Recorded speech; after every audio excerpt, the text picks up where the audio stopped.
Bonjour mes amis, que Dieu vous bénisse tous et qu'il vienne dans la personne du Saint-Esprit illuminer votre compréhension, notre compréhension, pour que tous puissions le comprendre, comprendre sa parole, comprendre sa voix, entendre sa voix. Et alors connaître le Dieu inconnu. Cela est possible de connaître le Dieu invisible, inconnu, lorsque vous lisez et méditez dans les Saintes Écritures. Nous sommes en train de parler au sujet de ce qui est arrivé le jour où Jésus a été emmené à l'abattoir. Nous voulons que vous voyiez la radiographie, ou plutôt la photographie, sa photographie invisible de ces jours, ces moments, ces heures qui sont arrivés avant sa crucifixion, puisque nous sommes dans la semaine sainte, et la semaine sainte est une semaine séparée, spéciale, pour que l'humanité vienne à se souvenir de ce qui est arrivé au Seigneur Jésus. Donc, le texte d'Ésaïe 53 illumine, donne une vision véritable de ce qui est arrivé à Jésus et qui a tout à voir avec vous et moi, tout à voir avec chacun de nous, tout. Peu importe, je sais que beaucoup de personnes sont en train de penser à résoudre leurs problèmes, leurs maladies, leurs infirmités, leurs besoins économiques, leurs problèmes sentimentaux, familiaux. Tout cela, tout et n'importe quel problème doit être résolu avec la compréhension de la parole de Dieu. Quand vous comprenez la parole de Dieu, vous comprenez la volonté de Dieu pour votre vie. Vous comprenez ce que Dieu a fait pour vous, pour que vous ne veniez pas cultiver en vous l'idée « Ah, je souffre parce que Dieu veut que je souffre » ou « C'est mon destin ». Ce n'est pas écrit dans la lune ni dans les étoiles, ma souffrance. Non, rien de tout cela. La souffrance ne vient pas à cause d'un destin tracé, en aucune façon, parce que Dieu a résolu le problème de l'humanité. Il a résolu le problème de l'humanité avec le sacrifice de son Fils. J'aimerais que vous considériez ce qui est écrit ici en Ésaïe 53, versets 6 et 7. Faites attention. Le texte dit: nous étions tous errants comme des brebis. Des brebis errantes, si vous ne le savez pas, lorsque la brebis est errante, perdue, elle ne peut pas survivre. Elle ne peut pas se sauver. La brebis est le seul animal qui dépend, mais qui dépend vraiment du berger, pour être toujours dirigé, guidé. La brebis est le seul animal, l'animal le plus docile qui existe. Il n'y a aucun danger. La brebis n'a pas le sens du danger, car elle est très innocente, disons. Donc Jésus est comparé à une brebis. Lui, le texte sacré dit, nous étions tous errants comme des brebis, c'est-à-dire perdus dans nos péchés, nos iniquités, nos erreurs, perdus. Nous étions définitivement perdus, comme des brebis. Le texte dit, chacun suivait sa propre voie. Chacun suivait sa propre voie. Chacun suivait sa propre voie. Ce qui arrive aujourd'hui. Et l'Éternel a fait retomber sur lui, sur Jésus, l'iniquité de nous tous. C'est le Père qui a amené le Fils au monde et l'a fait comme un sacrifice pour chacun de nous. Jésus a été la brebis, l'agneau plutôt, sacrifié pour chacun de nous. Qui a fait cela? Ce n'est pas le diable, non. Ce n'est pas le diable, c'est Dieu lui-même. Le Père lui-même, Dieu le Père, a fait cela avec Dieu le Fils. Nous étions tous errants comme des brebis. C'est un symbole de la vie erronée, pécamineuse, que nous vivions tous lorsque nous ne connaissions pas le Seigneur Jésus. Et c'est ce qui arrive. Tous ceux qui ne connaissent pas Jésus, tous ceux qui n'ont pas son Saint-Esprit, ne le connaissent pas, car seul le Saint-Esprit peut révéler Jésus à chacun de nous, personne d'autre. Aucun pasteur, aucun évêque, personne. Le seul Saint-Esprit, à travers sa sainte parole, éclaire notre compréhension et nous fait comprendre Jésus. Donc, il dit que nous étions errants comme des brebis, c'est-à-dire chacun dans ses péchés, chacun suivant ses volontés, la volonté de sa chair. Chacun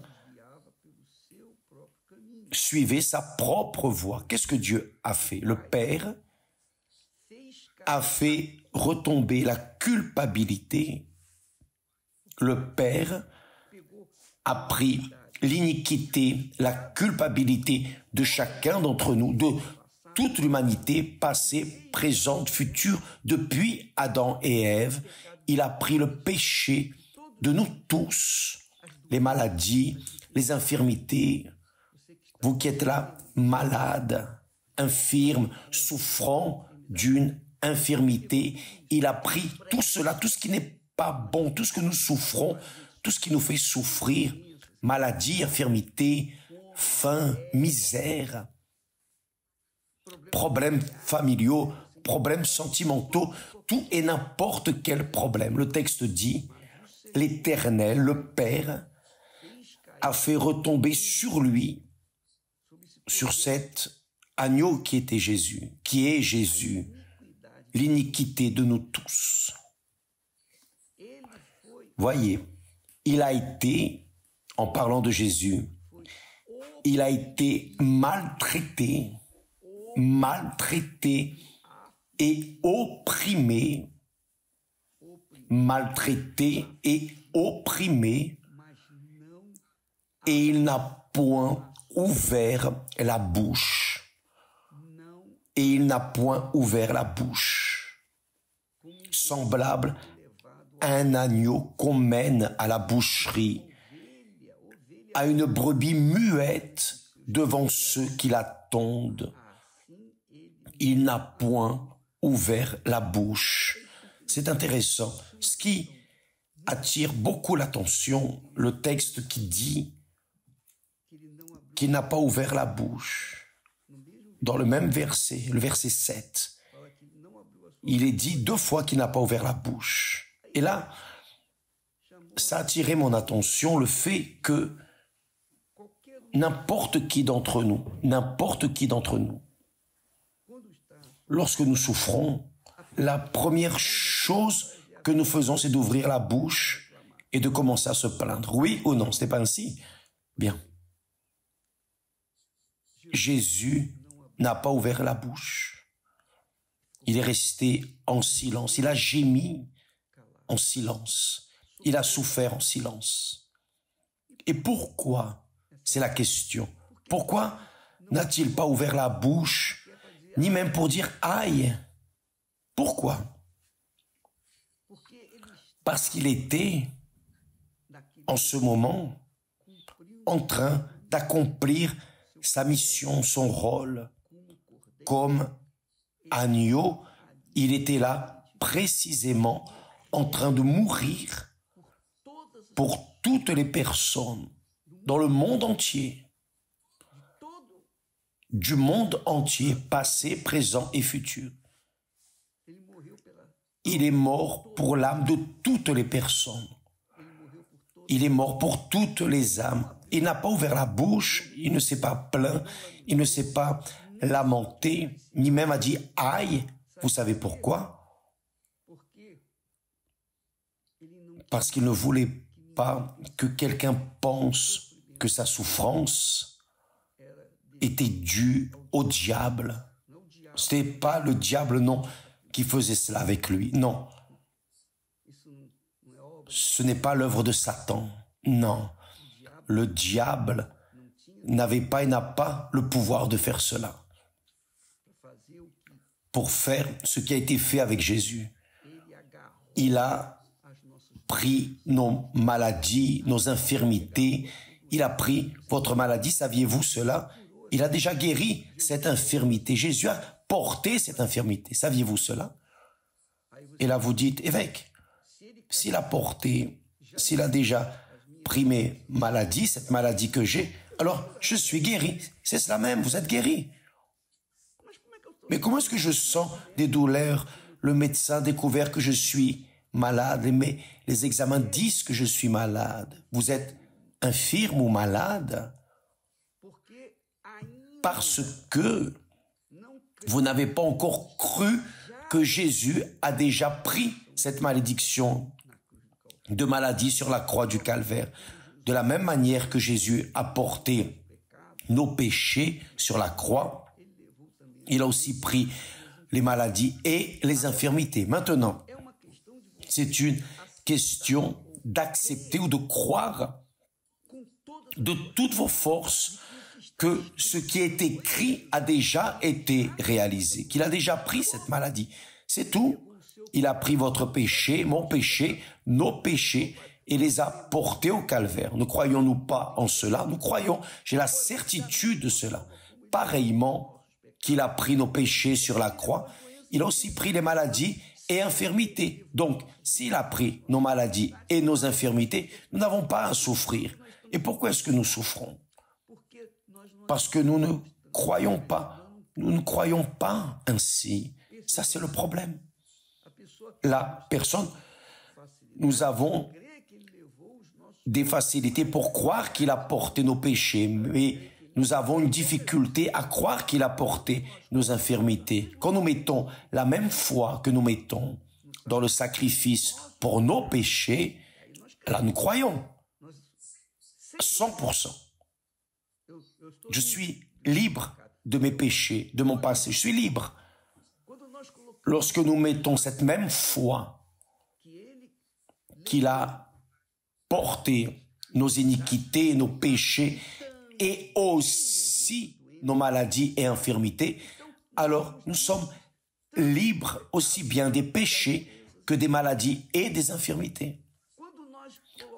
Lorsque nous mettrons cela dans notre tête, lorsque nous croirons cela, alors la maladie disparaîtra car elle a déjà été portée dans le corps de Jésus. Jésus a porté toute la malédiction. Vous qui êtes une personne qui a été maudite par votre père, votre mère, par quelqu'un a fait de la sorcellerie contre vous. Jésus a déjà porté tout cela dans son corps. Donc, vous n'avez pas à être préoccupé, à penser à cette malédiction. Et encore, et encore. Quand nous nous plaignons, quand nous nous lamentons, quand nous nous plaignons, ah, j'ai cette douleur, j'ai ceci, cela, nous fortifions la maladie, l'infirmité, les maux que nous vivons. Nous fortifions. Nous alimentons cette maladie, cette infirmité. Saviez-vous cela? Donc, Jésus n'a pas ouvert la bouche précisément pour cela. Il ne voulait pas montrer absolument aucun sentiment en relation à ce qu'il était en train de souffrir, parce qu'il était un homme de douleur. Il savait ce qu'était gémir, et même ainsi, il n'a pas ouvert la bouche, parce qu'il savait qu'il était là avec une mission de son Père. Le Père est celui qui l'a mené à être crucifié pour qu'il puisse purger nos maladies et nos infirmités, nos péchés. Jésus a été l'expiation, la propre expiation de tout ce que nous souffrons, tout, 100%, 100%. Quelle que soit la douleur, la souffrance, la tristesse, mal que vous souffrez, que nous souffrons, Jésus l'a porté dans son corps. Et s'il l'a porté, nous n'avons pas à le porter de nouveau. C'est ce que Jésus a fait. Et qui l'a mené à cela, c'est le Père, c'est écrit ici.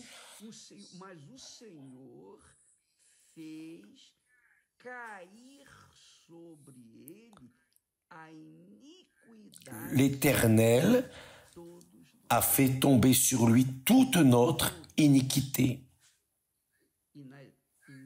Et dans l'iniquité, il y a le paquet de toutes les maladies, infirmités, les conséquences des iniquités.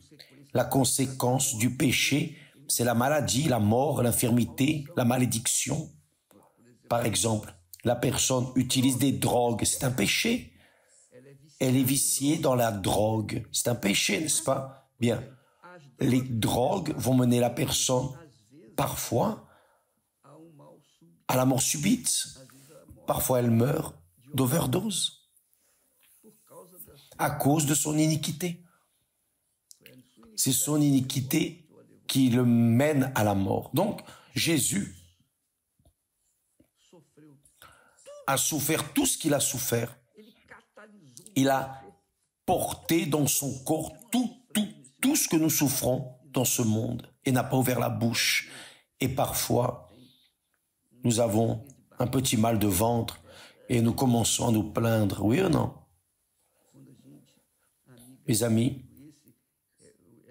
ça, c'est une autre mission que nous apprenons ici, que nous ne devons nous plaindre d'absolument rien. Mais je ne peux pas parler. Non, vous ne pouvez pas, vous ne devez même pas, pour ne pas vous faire de mal. Parce que lorsque vous parlez et confessez le mal se fortifie dans votre vie. Donc, souffrez, mes amis. Ce que vous souffrez, mais taisez-vous. Ne fortifiez pas davantage. Ne donnez pas de vitamines à cette maladie, cette infirmité ou ce mal dont vous souffrez. En parlant, en confessant ou en cherchant la commisération ou la peine des personnes. Ne faites pas cela. Car si vous le faites, vous serez en train de fortifier, vous serez en train de vitaminer le mal qui est dans votre vie. Taisez-vous. Mais taisez-vous. Mieux vaut ne rien dire. Parce que Jésus n'a même pas dit aïe. Dans toute sa souffrance, vous imaginez, faites attention, vous imaginez, Nous tous avons déjà passé des moments très difficiles, oui ou non? Des moments, je dirais, de malheur, où nous aurions préféré ne pas être sur terre, oui ou non? Bien, Jésus a souffert tout cela. Il a gémi. Le texte dit qu'il est un homme de douleur et de souffrance. Voyez, il était méprisé.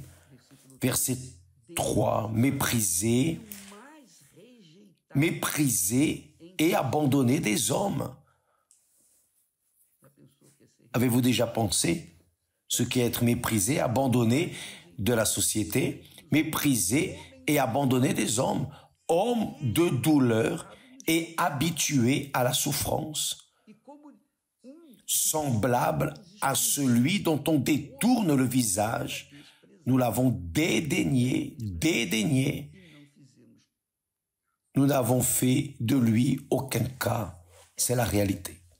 Donc, il a été un homme habitué à la douleur. Mais il n'a pas ouvert la bouche. 2 fois, il est écrit au verset 7, il n'a pas ouvert la bouche. Il n'a point ouvert la bouche. Car s'il avait ouvert la bouche, il serait quoi? En train de se plaindre, de se lamenter. Il n'a rien fait. Il a souffert de manière consciente, pacifiquement. Il n'a offensé personne. Il ne s'est pas défendu. Il a juste accompli sa mission avec perfection. À cause de cela, je suis là en train de prêcher la parole de Dieu. Parce que mon Seigneur est mort pour mes péchés, pour les malédictions de ma vie. Il est mort pour mes maladies, mes infirmités. Il est mort pour tout ce qui est mauvais dans ma vie. Tout. C'est pour cela que j'ai la vie, car ce qui devrait être sur mon corps lui a été transmis. Il l'a porté.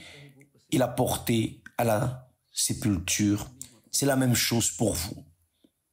Donc, ça, c'est la conscience du salut que Jésus offre à tous. Il est mort pour tous. Littéralement tous, 100%. La personne la plus perverse qui existe sur terre, il est mort pour elle aussi. Mais pourquoi est-ce qu'elle continue ainsi? Parce qu'elle n'a pas accepté, elle n'a pas cru dans le Seigneur Jésus. Parce que c'est comme il est écrit dès le début du chapitre 53, il est écrit « Qui a cru à ce qui nous était annoncé ?» Qui a cru? Donc, ceux qui donnent du crédit, alors, pour eux, le bras de l'Éternel s'est manifesté. Il y a eu le salut. Ceux qui n'ont pas cru ne peuvent rien faire. Vous êtes en train de mourir de soif. Vous êtes absolument perdu de faim et de soif. J'étends les mains, je mets à votre disposition de l'eau et de la nourriture, mais vous ne le prenez pas, vous ne prenez pas entre vos mains pour manger et boire. Que puis-je faire? Qui peut vous aider? Personne d'autre. Car je mets tout entre vos mains, vous ne voulez pas, donc vous allez mourir de faim, de soif.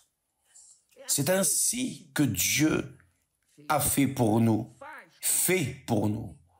Qui croit, il reçoit parce qu'il croit, parce qu'il se livre, se rend, embrasse, assume et vit cette foi, cette croyance. Qui ne croit pas va en souffrir les conséquences. Et Dieu ne peut rien faire de plus. Ce qu'il devait faire, il l'a fait avec perfection. Et Jésus, c'est le Père qui a emmené Jésus là. C'est Jésus Il n'a pas réclamé, il ne s'est pas plaint, il n'a pas ouvert la bouche pour dire « Ah, Père, aide-moi ». Non. Non. Il a prié là, dans le jardin du Gethsémane. Il a prié en disant « Père,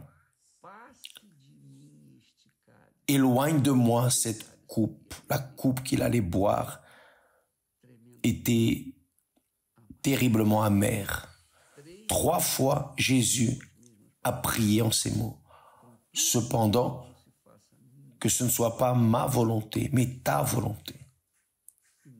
Et il n'a pas ouvert la bouche, il n'a pas réclamé, il ne s'est pas lamenté, plaint. Mon Père, je n'ai rien fait. Il n'a rien dit. Innocent, pur, parfait. Il était innocent et devait être innocent, car s'il ne l'était pas, s'il était pécheur ou s'il avait une faille, alors il ne servirait pas à être notre sauveur, notre rédempteur, celui qui a expié nos culpabilités, nous a délivrés de nos culpabilités, maladies et infirmités. Donc, faites attention en faisant un résumé de tout cela.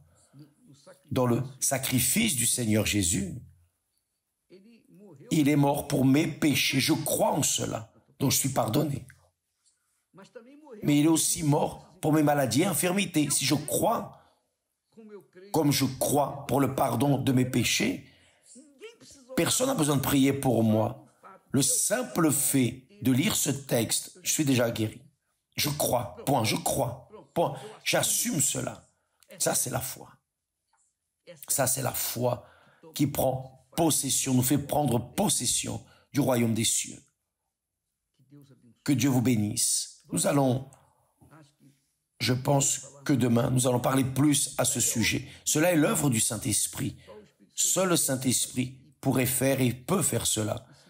Et si vous n'avez pas compris, mes amis, demain, nous allons essayer de parler plus à ce sujet, parce que cela vaut la peine de méditer au chapitre 53 d'Ésaïe pour comprendre ce que veut dire la semaine sainte.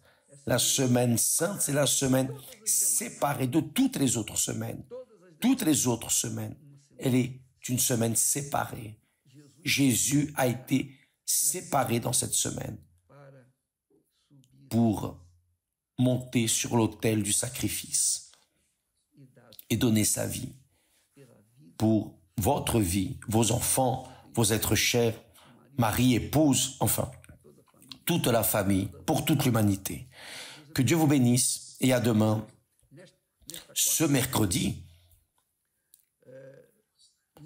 nous serons en train de traiter du fruit du Saint-Esprit. Le fruit du Saint-Esprit, c'est intéressant.